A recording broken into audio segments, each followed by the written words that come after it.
Pemirsa, puncak musim kemarau yang menyebabkan air Sungai Musi surut, diakui pihak Perumda Tirta Musi tidak mempengaruhi produksi air bersih di Palembang. Bahkan saat ini tingkat konsumsi air bersih masih dalam kategori stabil. Pada puncak musim kemarau tahun 2024 ini, surutnya air di Sungai Musi diakui pihak Perumda Tirta Musi tidak mempengaruhi produksi air bersih bagi warga Kota Palembang. Direktur Utama Perumda Tirta Musi, Andi Wijaya, mengatakan, jika sejak Januari hingga musim kemarau pada Juli dan Agustus ini tidak ada perbedaan signifikan, di mana produksi air bersih per bulannya masih di angka 13 juta meter kubik. Masih stabilnya produksi air bersih diperkirakan karena Sungai Musi sebagai sumber air baku merupakan sungai besar. Kemudian satu dari dua intake yang sebelumnya sistem kanal sudah diganti dengan sistem dermaga.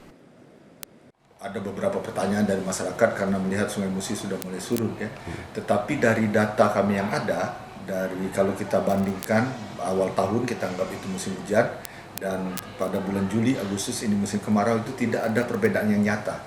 Jadi kami memproduksi per bulannya sekitar 13 juta meter kubik, dan ini juga pada bulan-bulan kemarau masih seperti itu.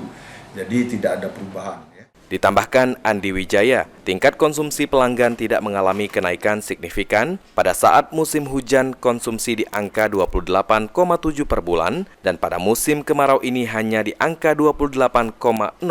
Untuk tingkat kekeruhan tidak menjadi kendala di musim kemarau ini, karena kualitas air justru biasanya terganggu saat musim hujan. Anugerah Sandi Pratama, PAL TV.